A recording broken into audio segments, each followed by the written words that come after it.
Hello, everybody. Welcome back to Top Bins with Twins, a very special Christmas edition for you all this week. We just wanted to make this episode a little bit more festive. If you're listening, what we're doing right now is I'm wearing some reindeer antlers, Paul's as well. Luke's also dressed as a Christmas tree, too. Yes, I have my new Thomas Mueller kit that I somehow stumbled upon this past weekend, and my green long pants as well. So being very festive and really embracing the seasons here. So happy holidays, everybody. Mm-hmm. Whether or not it's Christmas, if you celebrate or not, but this is still a great time of the year, regardless. If you're celebrating just because, typically there's a lot of time off of work for people. And yes, I'm wearing chacos and socks.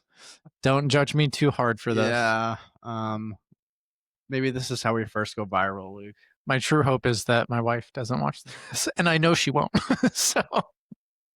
So that's great. That's great. But we're here to talk about where are we going? Where are we going with this?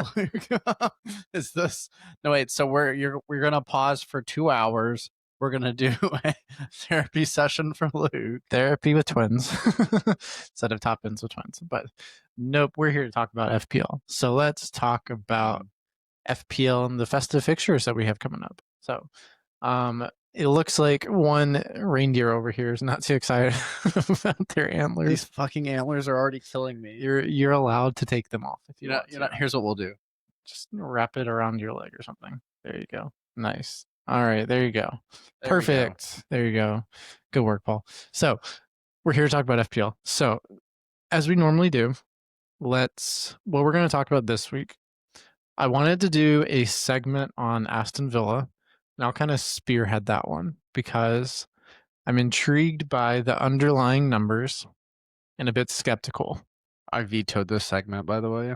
And we won't go too in detail on it, but I just want to kind of highlight some angles for FPL managers to look at. And this is a great case study, I think, for us to also then go into some other players right now who are in a purple patch, who are really, really overperforming right now, but also look to be in the best form of their life. So we're trying to toe that line constantly of, is this player going to continue returning if they have returned, and figure out how we approach that. So, and then we'll talk about the fixtures coming up and also addressing kind of how our teams went this week. Yep. Does that sound good, Paul? I think it sounds good to me. All right. Well, let's start with the reverse of what I just said. How did your game week 16 go? So I played a chip this past week. A chip week. That's great. I played, and we're also, I almost forgot. So before we end the podcast this week, maybe we'll go into that right after we do our teams. We had a listener request that we rate and review the team and offer some suggestions. So we are going to be more than happy to do that. And thank you for reaching out. I'm not going to say any names for privacy reasons, but you know who you are. So shout out Owensboro. There you go. That does it. That does it. I didn't say a name. No, you didn't. No. I think that was a great shout out is what I'm saying. Oh, thank Great you. way to say it. Yeah. Well, how about we name person X Owensboro? So Owensboro, thank you for sending your team. Big O. All right, Big O it is.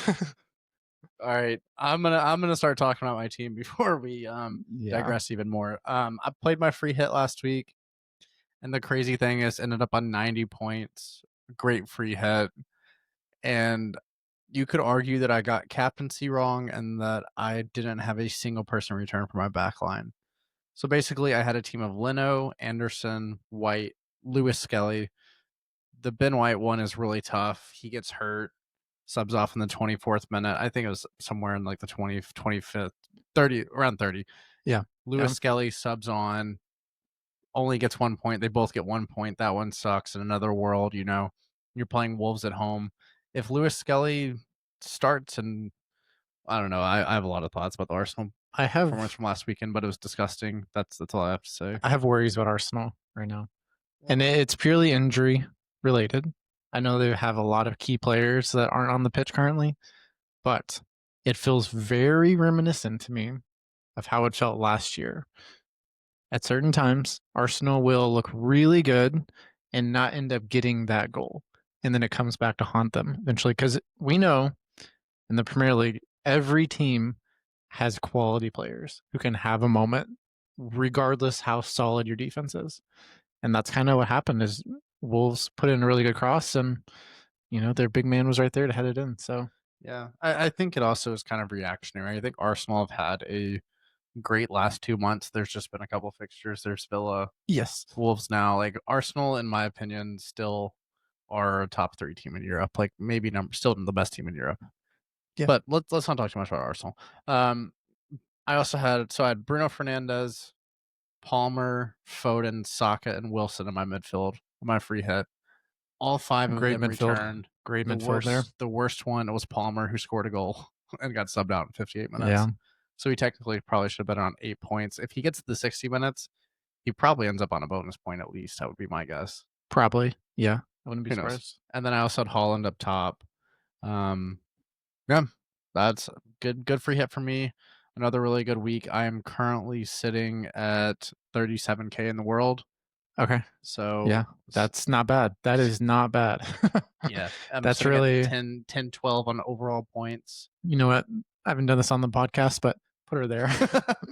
Good work, Paul. Good work. Thank you. I Proud appreciate of it. you. You've put in a good season so far. Just waiting for the implosion. Yes, waiting for the demise. That's what I'm doing. I think we will talk a little bit about this later, though. That there's a lot of things going forward, I think, that can prevent an implosion for my team. Sure. Just some Yeah. like kind of surefire like routes you can go down with players that other people could too if they're having a bad season, all this stuff. So we'll maybe Yeah. talk a little bit Yeah. about it. But let's hear about your game week, Lucas. Okay. Well, we'll go into that in 1 second. But what you were saying kind of brought a thought up for me where when you're in that position at 37K, that's pretty incredible. You're in the top 1% there of all FPL managers at this point. Almost. I'm close to it. What I'm thinking is you have two approaches you can take. You can either get really defensive and target players that have really high ownership, especially effective ownership, which effective ownership is the ownership of those teams that are similar in rank to you. So eh, what that does is allow you to get an idea of exactly who you're competing with at that rank, right? So targeting those players who are really have a really high EO near you might be a more defensive way to play, but the smart way to play if you want to continue to move up those ranks, right? Mm-hmm. But knowing you, maybe you want to be a little more aggressive in how you approach it and be a little riskier. So I'm really intrigued to see how you decide to continue to play FPL at this point because I'm not sure if you change how you play a little bit, if you become a little more defensive. I'm just really interested to see how that plays out, and we'll have to circle back on this a couple weeks from now. I will say I'm not really changing my rationale about how the season's gone. I feel like Yeah. right now it's rare in FPL to have a time, where like decisions just seem clear and stuff seems to be working. Yes. So Yeah, I'm I not hear gonna. Until that changes, I will just keep playing how I played the season. Yeah. No, I think that's the best thing to do. It's like, for example, when we're watching a match and a team starts to become a little more defensive, and maybe that invites too much pressure, right? Where maybe by being more defensive, you're inviting more pressure, and then it kind of messes with your mentality of how you've gotten to the point that you're at now. You don't see it quite as much in football, but you see it a lot in basketball. In basketball, there's that big mentality shift where maybe a team's holding on to a lead of 10 points with 4 or 5 minutes left. They just completely change how they play. And then that completely alters the dynamic. So we won't get too into that. I know it's a little off topic, but what I will do is go into my team. I ended up on 84 points. I had a really good week. Bless up Harry Wilson. You are the differential that we all needed. And he's no longer a differential, unfortunately. About I think 10%. last I saw, he was at 13%.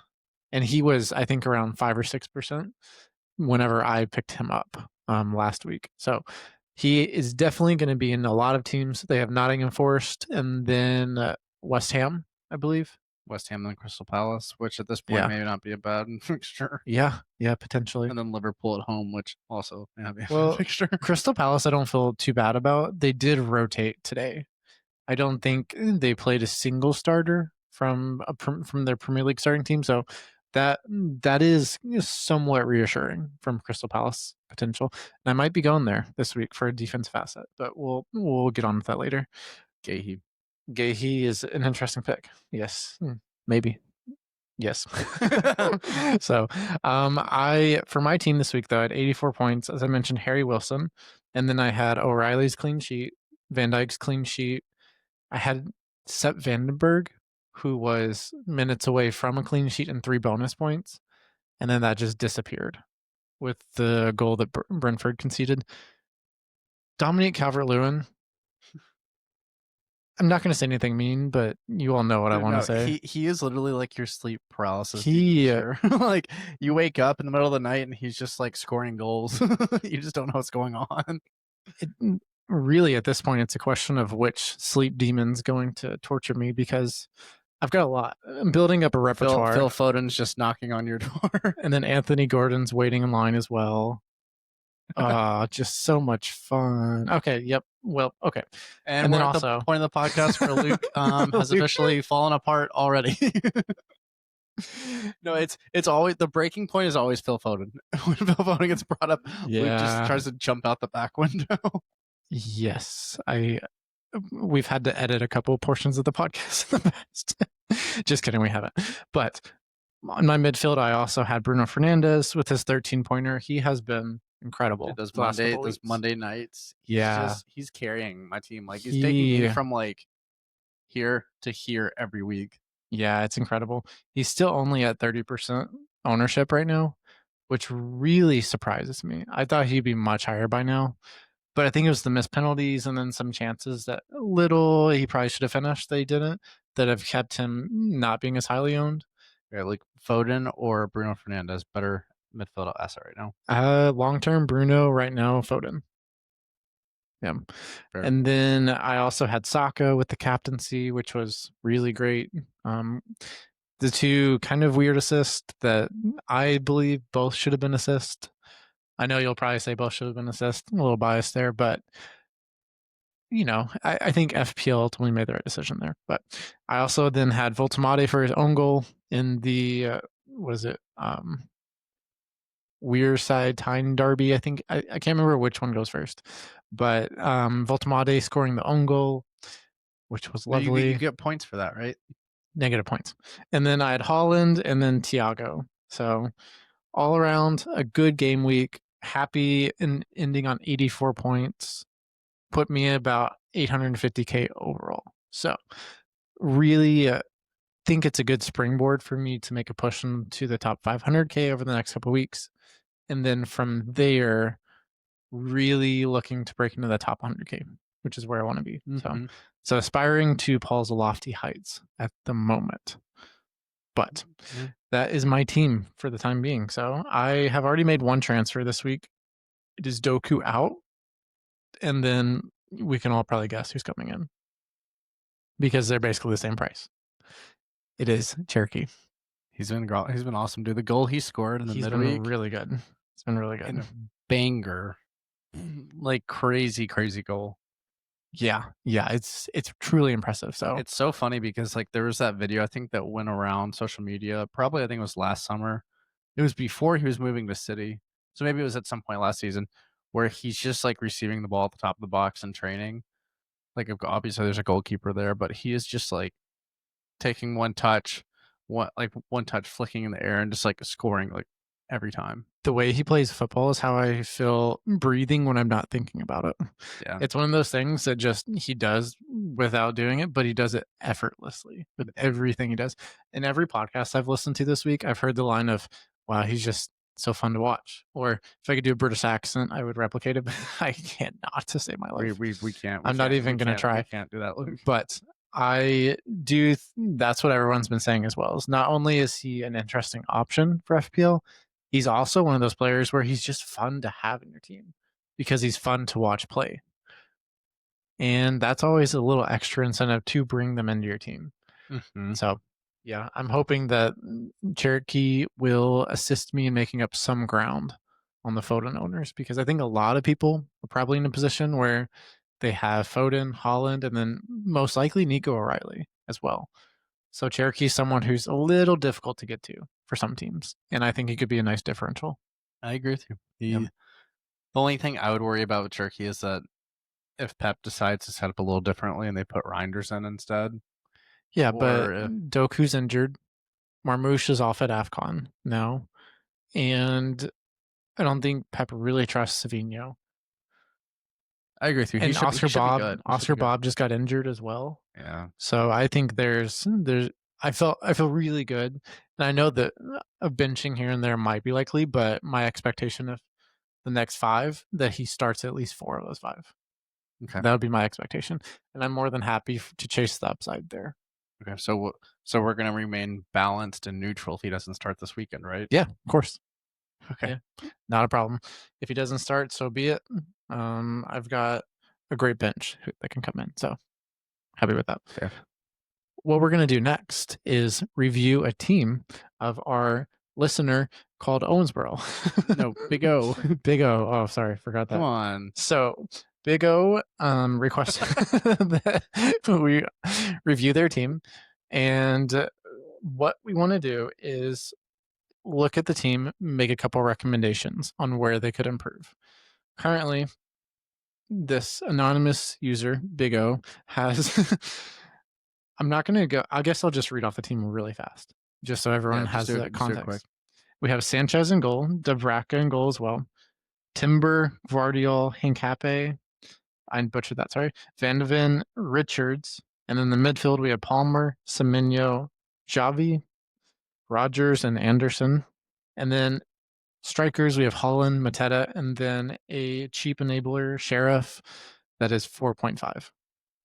My recommendation for this team, what I would do is I would drop Mateta down potentially to Tiago, or another suggestion that I have is going slightly up to Jared Bowen. Go ahead and get him in. I think there's something in that city fixture for Jared Bowen. He has a knack for scoring in big games, and he's in really good form currently. Mm-hmm. So I like that. And then Javi's one that I struggle with a little bit. I think that he's had a good run lately. It just hasn't quite coincided with the Premier League, but Champions League, he was good. And he actually did have that goal and assist a couple weekends ago for Spurs. So there's upside there. I just don't know what to expect from Spurs week in, week out. So that's where my concern is. One easy move that could happen. So how to facilitate Bowen in as well. We could drop raise Mateta up to Bowen, and then drop Javi. No, it'd be Mateta up to Bowen. No, it would be dropping. Mateta's 7.3. No, 7.7. Oh, 7.7. Okay, my bad. I thought it was 7.3 for some reason. So drop Mateta down to Bowen, and then go Javi to Harry Wilson for a couple weeks, and then kind of reassess things there. That would be my suggestion. And that's with 3 free transfers. So you'd be using 2 of those. You can go into the next week with 2 free transfers. So what would be your assessment on this, Paul? I would say the Spurs assets, like you're kind of saying, are questionable. Also, Chelsea goalkeeper. I realize goalkeeper transfers are kind of, a lot of people hate them, but like I don't think Sanchez is going to be keeping many clean sheets over the next 3 or 4. He is leading the league in clean sheets. He has back-to-back clean sheets, 6-pointers. I understand he's in my team, but he possibly could be coming out. I think there's a cheaper option, and you could upgrade Van de Ven to an even better defender, and then possibly, or even put more money into that Xavi Simons spot after taking Mateta out as well. What other defender would you recommend? I don't know. I mean, I really do like in this team that Guardiola's in there. Like Big O's doing well with that, and then there's double Arsenal defense with a Palace defender. Kind of the blueprint I've been following this season. So I mean, I like it personally. I would just I don't know, or even possibly. I mean, if you take Van de Ven down to like a 3.9, then you could really put some money into that Javi Simmons spot and probably get Bruno in. Like Close to it. You would have you to. could probably go Sanchez to, I don't know, maybe like Kelleher or a lower tier option like that where you make some money there, take Van de Ven down. That's 1 million. It puts you at probably around 2.4. Mateta to Bowen, like you said, I like that a lot. And then you probably may have enough to You get could get to. Bruno, or you could Foden's not in this team as well. That's So I true. think Foden would be another primary target to bring in because of the form that he's currently in. Or maybe you go the same route that I am, go Cherokee, continue to save some money, and that would maybe allow you to bring Bruno in the next couple of weeks because I think that's the main concern with this team that I see is not having Bruno is a pretty big hole in the team because he has really good fixtures coming up. They have Wolves at home pretty soon. They have Aston Villa away this coming week, but I think that's a good fixture for Bruno. Yeah. There's also, I mean, Semenyo's also in this team, and their fixture this week is really good. So I wouldn't touch anything on that, but maybe you just hold Maybe this after week, this week, yeah, and and then then you really make some pivots because, I mean, I don't know, Semenyo out, you can go to Bruno. yeah, yeah, yeah. Just some I ideas. like it. Okay. Well, Big O, good luck. um, we wish you good luck with the transfers, and hopefully the advice helped a little bit. So thanks for sending in your team and letting us make those suggestions. So really appreciate it. The next segment we're going to talk about Aston Villa. my my bogey team, I guess I should say, because as of now, I'm just really perplexed by how they are at the point that they're at. What what I'm trying to say by this is they're drastically overperforming their expected goals. For context, they have an XG about an average of 17 goals. So they've been expected to score 17 goals this season. They have 25 goals this season. So they're overperforming by 8 goals, which is a really wide margin and by far close to the biggest, right? They're close. They're similar to Tottenham. Their Where they're goals overperforming. conceded is also, well, I don't know if you have the numbers on that, but the goals that they have Yeah. conceded compared to hmm their expected goals conceded, They are there's also a big expected to difference there. concede 27 goals, and they've conceded 22. So in total, the XG delta there is about what was the That'll be 13. 13. Yep, Yeah. 13, which is a huge margin, right? That's by far the biggest in the Premier League at the moment. And where it's really hitting is their expected points. So just the points that they have in the table. They, as of now, and we know football is a game that it doesn't necessarily follow linear patterns. People are like XG nerds. Thank you. I take that as a compliment. I need to get a shirt. That would be a good That shirt. would be fun. That would be a great shirt. They're currently projected, if we want to go by expected points, to be in 16th in the table. And they're currently third, which is just a really incredible disparity there. That's something that I really wanted to highlight. And I know other people have done tactical analyses on this, explaining why they're taking shots from distance and trying to explain this phenomenon. I'm not going to do that, right? I'm not going to do that analysis of the tactical results and how this is manifested. What I'm saying here is I don't think this is going to continue in the long run. Because one, I don't necessarily love Aston Villa's fixtures. I was gonna say. Do you have those pulled up, Paul? I'll pull up. You keep talking. Yeah. So with the fixtures they have coming up, I think even if they just regress to the mean a little bit, I would be really worried about their ability to create chances and then impacting our FPL option. So Morgan Rogers, for example, he has 5 goals this season and he has an XG of, let me see, it's really low. He has an XG of 1.7 on 5 goals. So he's one of the main reasons why they're overperforming. Ollie Watkins is underperforming. Yeah, I'd say So he's probably underperforming this year. yeah, so it's one of those things where I think Villa, for one, just are not creating high opportunity chances that will Which allow is why them to. Watkins' numbers have been such shit. Yeah, but where I see an issue with this is that chance creation that was an issue we talked about early on in the season when everyone piled into Aston Villa assets because of their starting run. I don't think that issue's been solved.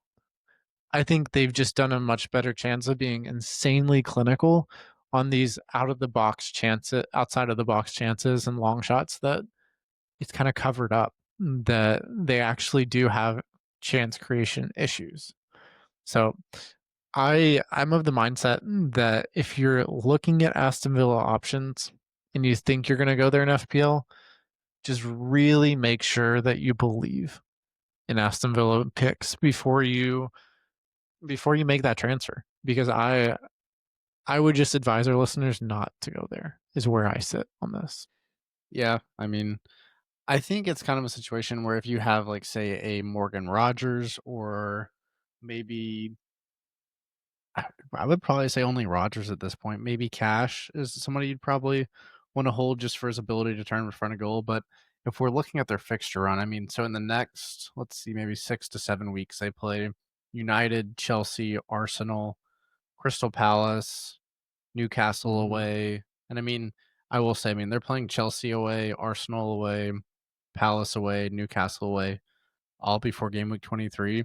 Like we're gonna see in that run of fixtures if Villa are actually I mean, at this point in the season, we can say that teams are somewhat legit, but it's like I think numbers can still lie even to this point in the season. To quit. Sorry.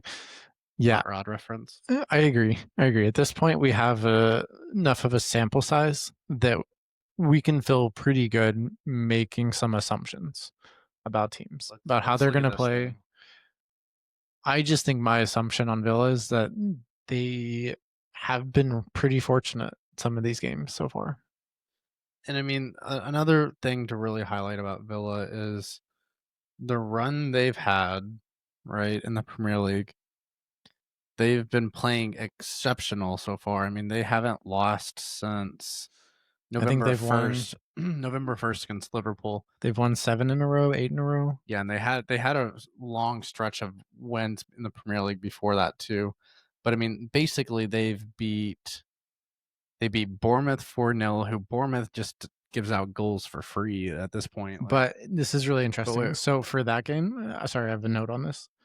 For that game against Bournemouth, the XG figures, Aston Villa's expected goals were 1.88 with 4 goals. And then Bournemouth created total of about 2 XG. So they're incredibly fortunate both ends of the pitch. And that really, I think that game is an example for us to look at that kind of exemplifies all of this that we're talking about right now. Sorry, keep going though. no, I was just saying that. I mean, sometimes fixtures can lie a little bit. I mean, easily their best win in this run was defeating Arsenal 2-1 at home. Caveat that Mm-hmm. with two of Arsenal's starting center backs were out and other attackers. But looking at it, I mean, they beat Leeds, they beat Wolves, they beat Brighton and West Ham. Like they're taking points that they should take, honestly, if they think they're a team that is in the top, like what, 6, 7, right? Like those Sure. are all teams that they should beat this season. If Villa are as good as they think they are. They are. And what's another impressive thing about this as well is that this season of the Premier League is not forgiving in any capacity. There are the one team that's the exception here is probably Burnley. And apologies, any Burnley fans that are listening out there. JJ Watt, turn the podcast off. Yep, he's a big listener. The thing about this for me is that you never going into fixtures this season, it's hard to predict the outcome, right? For example, this when we talk about Aston Villa against Bournemouth, at that point in time, I thought Bournemouth was easily going to win that match. And then they get beat 4-0. And it's just, you kind of have to take a second look at some of these results where you really didn't think that was a possibility. But that surprise factor keeps happening this season because all these teams are very talented and kind of have become more defensive than they used to be. Where I think we're seeing a little bit of a regression in how teams are playing in the Premier League. It's not as open or as tactically sophisticated as it was for a little while. I mean, I think part of that really is due to, I mean, like when you're playing a team like City that have so many creators now, it's like you really do have to just decrease those angles and put as many bodies in front of the ball as possible. Same thing for Arsenal, Arsenal, even Villa. Like, I mean, there's a reason why Villa are scoring so many goals from outside the box. It's because there's such a focus on these teams to be as solid as they can and just give them a little space in front. Yes. Yep. No, that's a good insight there. I agree. I think it yeah, no, I completely agree with that there. Yeah, that's about all I have on Villa though. So, Okay.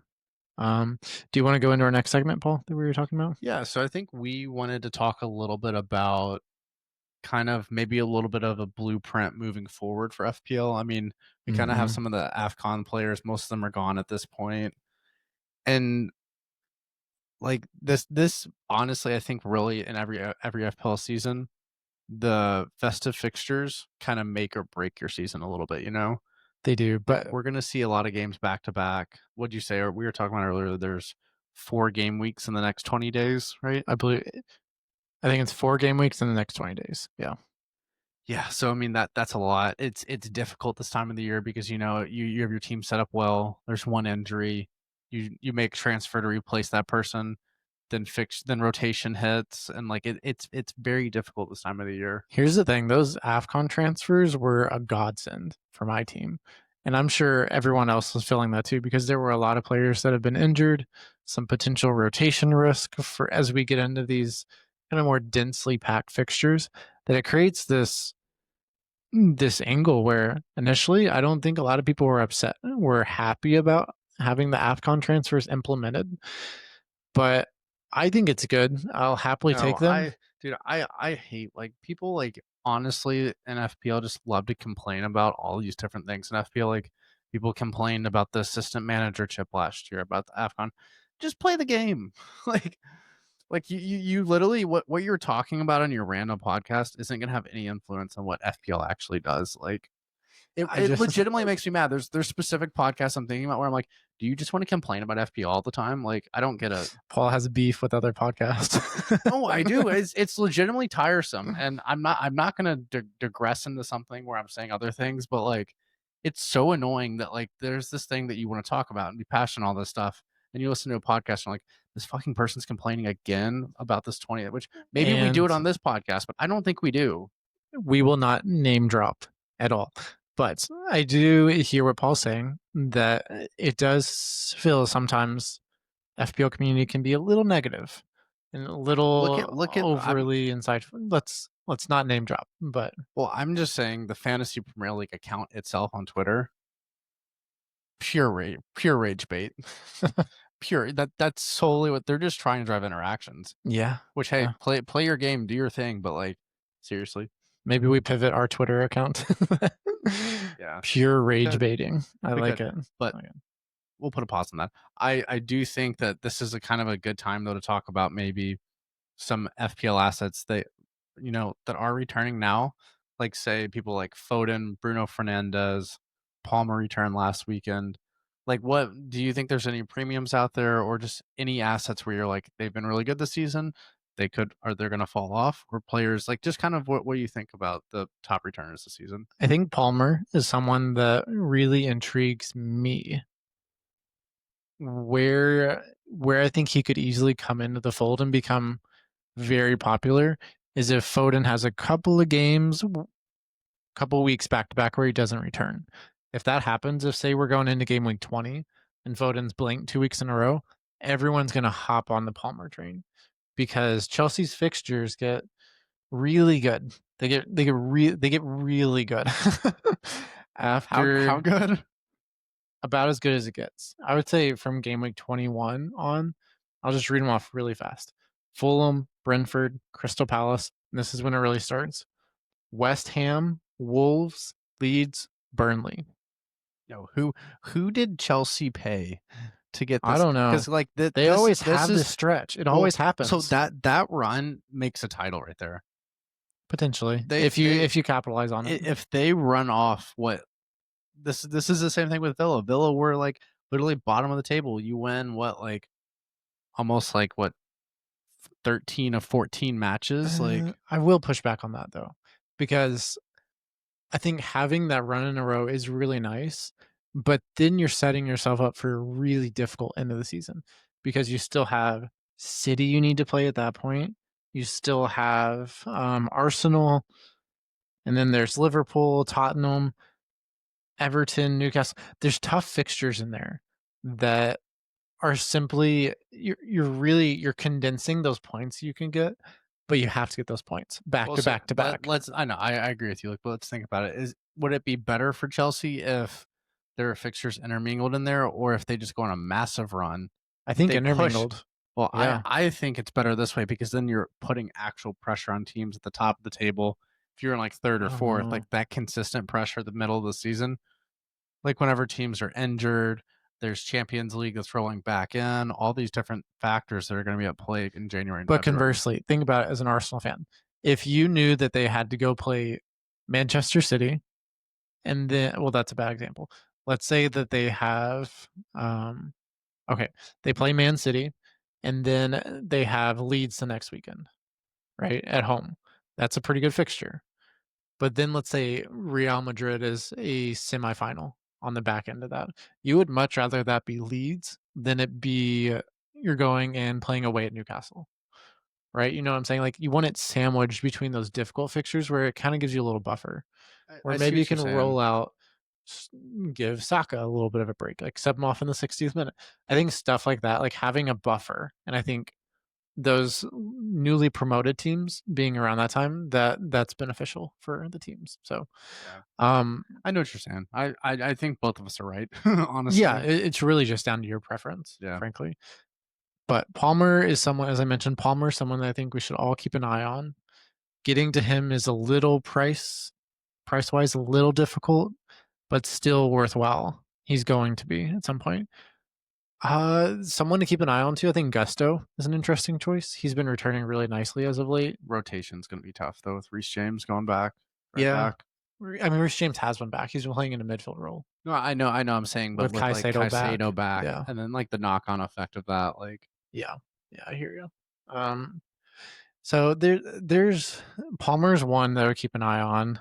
I think Cherokee's another player who I could really see having a good run in the next couple of weeks because I think he's a really good, really solid pick for minutes, and he's kind of growing into his own in a City kit, and I would be really interested to watch how his relationship with Holland continues to grow over time. mm-hmm. I think once he builds that connection with Holland, he could be feeding him 2 or 3 assists a game pretty easily. Possibly. Kind of like we saw, what was that? Fulham? I can't remember, but the one where Cherokee headed Holland through on a header. I can't remember which I know game exactly that what was.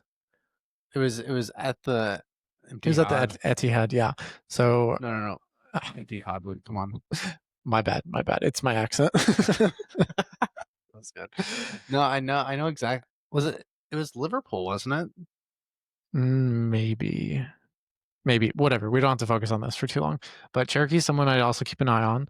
I think looking at Newcastle, I think Wissa is someone who might come into play sometime soon. He did score in the midweek. Got his first goal.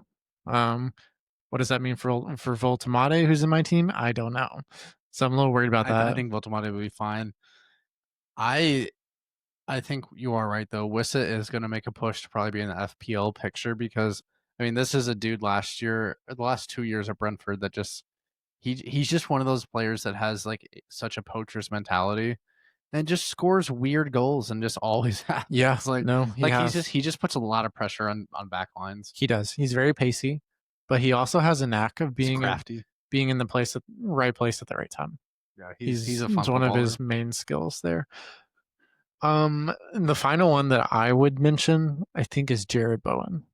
Jared Bowen, someone who's becoming a little more popular right now, and I wish I would have brought him in last week, but probably going to give him one more week before I go there, but that could change. I'm a little worried about Voltamade, and Voltamade is going to drop sometime soon. So, and I think Jared Bowen's only going to rise over the next couple of weeks.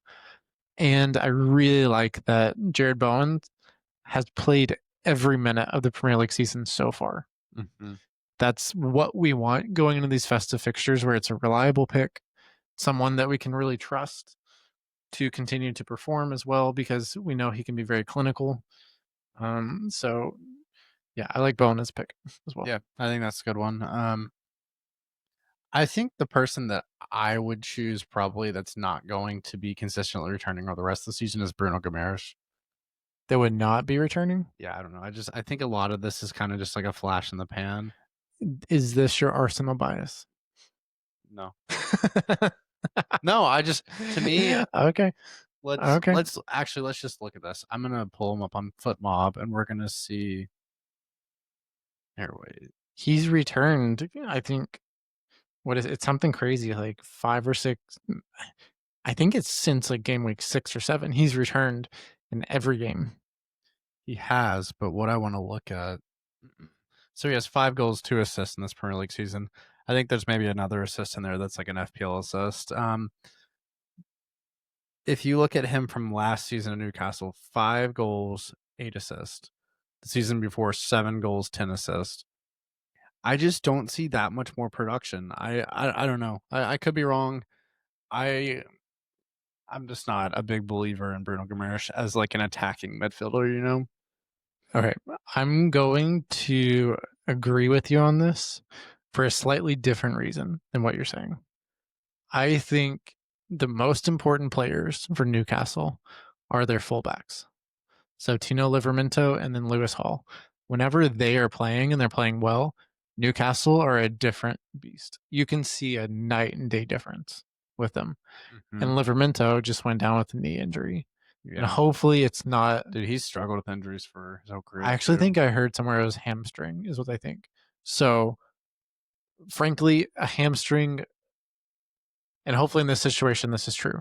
A hamstring is better than doing something in his knee where he's had issues in the past. So, with that being said, I think if Newcastle don't have their fullbacks, and Lewis Hall was not even in the squad midweek, so there's a slight issue there for him as well. Newcastle will not be nearly as good as they could be if they don't have their fullbacks, and I think that could feed into Bruno G having these maybe a lack of returns where it starts to dry up a little bit. Yeah, I don't know. I think Newcastle, this is like the 3rd year in a row where you're like, man, they're just having a weird season. It feels, yeah, it has felt like it's that. literally just like 3 seasons in a row where it's like, man, they're having a weird season. Oh, they're playing Arsenal, they're gonna win.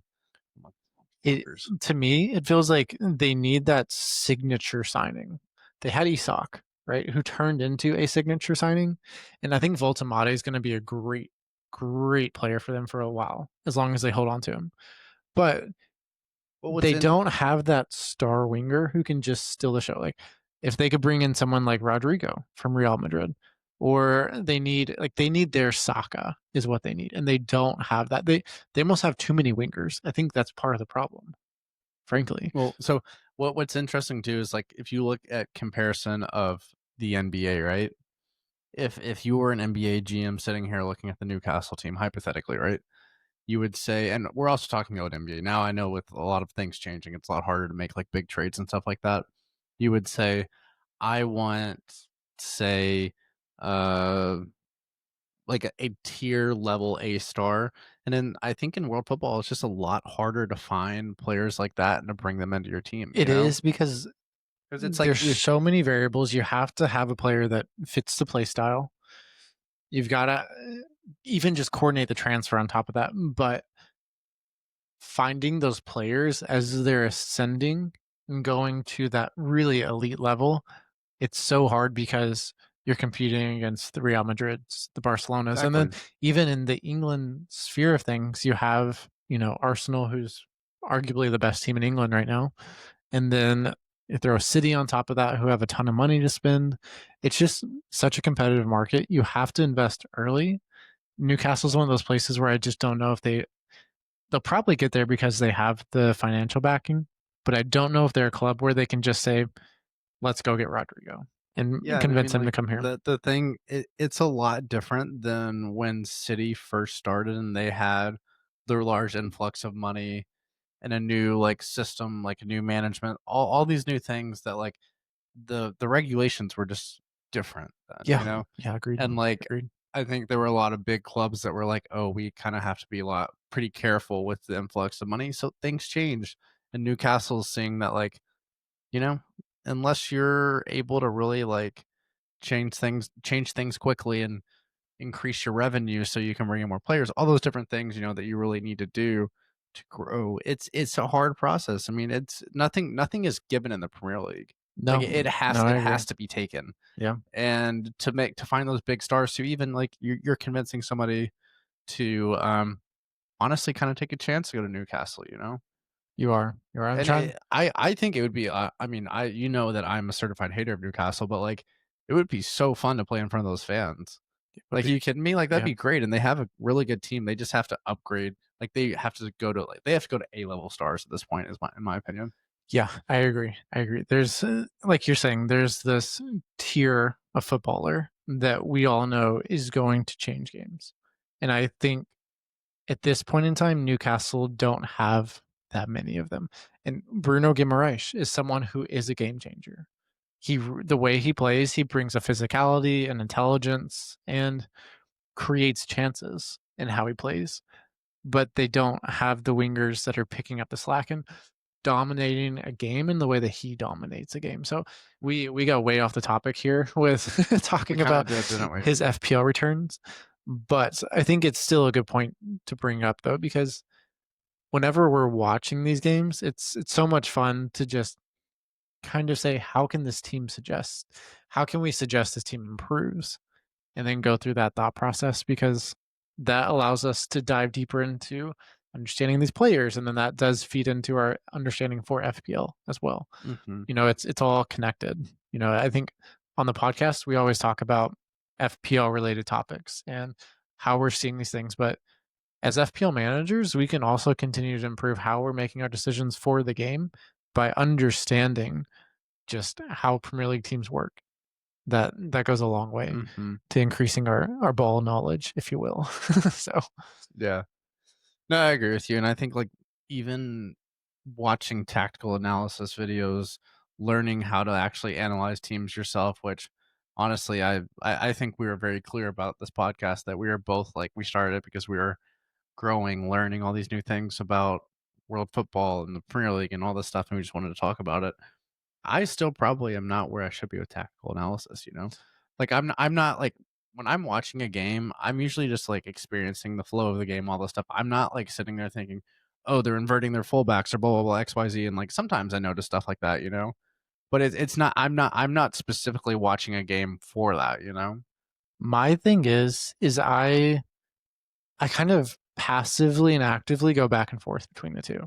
Where if I'm watching, I will find myself saying, okay, what shape is, from the Newcastle example, what shape is Newcastle in right now? How are they attacking? Is it more of a what normally it's kind of like a 3-5, 3-4-3 kind of when they attack, Mhm. or what shape are they taking defensively and so I look at that, but I think where my next evolution in that is really breaking down how teams are playing and how to attack that, right? And what that means for our FPL decision making. So Yeah. And it's being predictive with it because I mean as an FPL manager, you can't watch a game and be like, "Oh, I'm going to make changes to my team at the moment." Like you have to look at a fixture yeah, coming up and yeah, realize, "Hey, this is how Wolves are going to set up. This is how I think Brentford would attack them," you know? yeah, exactly, exactly. So there's a lot of wrinkles into this where we can all continue to expand our ball knowledge, right? And continue to get better, and better inform the decisions we're Cuz making for FPL teams. we need to dribble with our left hand and our right hand, Luke. Yes, yes. There has to be balance. Don't keep that head down. Otherwise, you're not going to see what's going on the pitch. Yeah. Perfect example there. Okay, you said Bruno Guimaraes is someone that you would not recommend. You don't think the returns will continue? Mm-mm. Who are some people that you would recommend? I sticking on subject of like top tier players, I think Bruno Fernandez is a hold for the rest of the season. Agreed. I think until he goes through a patch where it's like 3 to 4 weeks, no returns, no DEFCON. Even if he's just hitting DEFCON every week, I'm cool. I'm fine. Here's my question to you. Is he a safer perm captain than Holland? He has more avenues to points. He has DEF CON he can hit. he can get a bonus point for keeping a clean sheet, which Manchester United are never fucking gonna do. That's just a given. Don't even count on that. It's because you brought in Lemons. Lemons. I don't know how to say his name. All I know is he's a lemon in the goal, so that's all that matters. Yeah, lemon in goal. Lemons. Yeah. So what I'm trying to say though is he has the route to points, and I mean, if you watch him, he's taking up good positions, but I think he's going to kind of creep even further forward as Manchester United realize that they have to get more out of the side with Ahmad leaving, with Mbomo leaving for AFCON. I think he's going to have to play higher up the pitch because they're losing a ton of creativity just in Mbomo alone. And Ahmad's been really good too. So there's going to be some gaps there that they have to fill, and I think he will probably slide into that.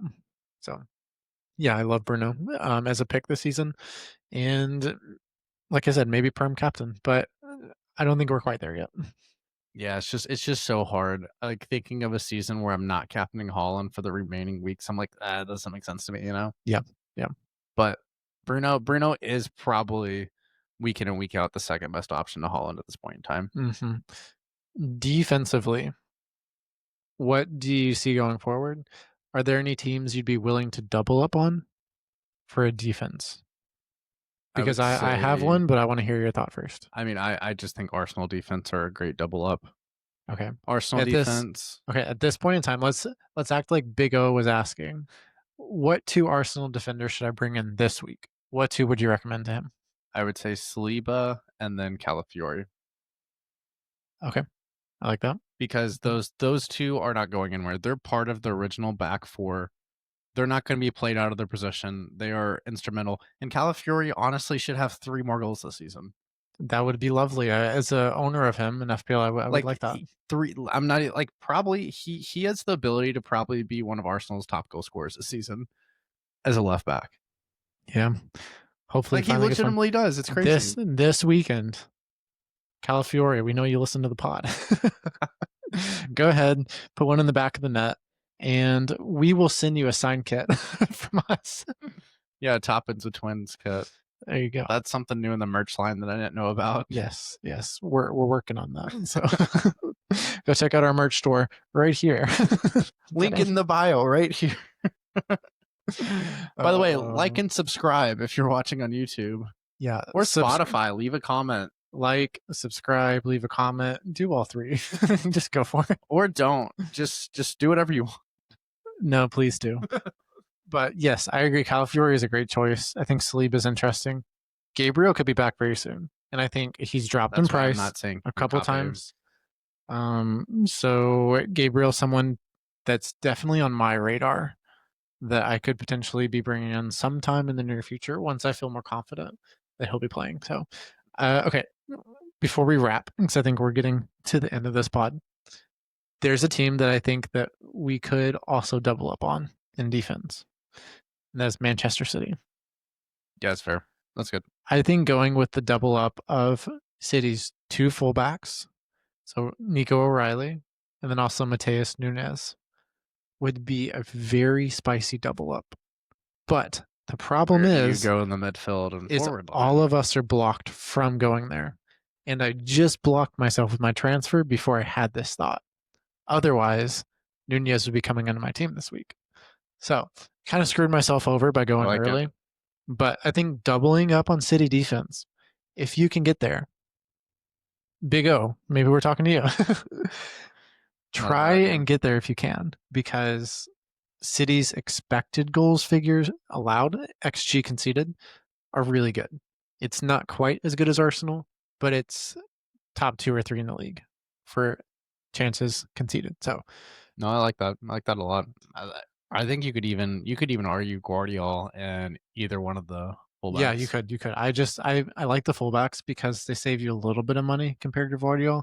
Guardiola does still have somewhat of an attacking potential. He's back in the goal returns now. So he is. He hasn't changed his positioning necessarily to where it used to be, where he was playing that left back, because that's Nico O'Reilly now, who is one hell of a player. Nico O'Reilly is very impressive. I've been very amazed by him lately. So, and he has attacking potential as well. So But think about the double up for City, and I think that those are all the real thoughts I have. So that is our Christmas present to our listeners. We hope that you guys like these potential The Christmas tree. the Carlsberg Christmas tree. You're the Christmas tree. No. This is the star of the show. The Carlsberg Christmas tree. Don't put all that on me. Yes. Okay. So that brings us to the end of this podcast. Paul, what are your final thoughts and holiday wishes for our listeners out there? Top 10K for everybody listening to our podcast. You all deserve it. We really appreciate you. But I would say Paul, Kyle's not in the top 10K. we know he's not close. You'll get there, Kyle. You got this. Our mom, who listens to this, top 10K. She doesn't even listen. don't kid yourself. Morgan, top 10K, maybe. If she's listening at this point, good job, Morgan. But I would say make sure you utilize all your chips. Keep track of the players in your team if you think they're going to be rotated going forward through the holiday fixtures, all that stuff. And really, we always talk about this. Enjoy the holidays with your family. Just kind of detach a little bit. Watch some games. Don't spend too much time worrying about FPL because it's a good time to just enjoy a little rest, you know? It is. I would echo the same thoughts, Paul, that this is a great time of the year, whether you are, whether it's just the holidays or it's Christmas or you're practicing other holidays as well. It's a great time of the year. And we hope that you all have truly special season with your family, friends, and your FPL team as well, because this is a great time to just catapult up those ranks with back-to-back game weeks that are just coming thick and fast. So be sure to not be caught out by any of those deadlines. Make sure you're up to date on when the deadlines are falling. This coming weekend, deadline is on Saturday, I believe. Different times for just different areas, of course, but I think that's a 6 a.m. deadline for us this upcoming weekend. Actually, Eastern time. I think it is 6 a.m. Yeah, it is, because there's a 7:30 game. So, well, with that being said, we wish you all very happy holidays. We're not sure the next podcast we'll be doing. Maybe we'll get one out over the next week or so.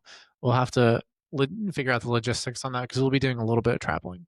But if you don't hear from us, have a very happy holidays. And thanks for joining for this podcast. It was a lot of fun. Hope you all learned a lot from it. And we'll talk to you all soon. Thanks, everybody. Happy holidays.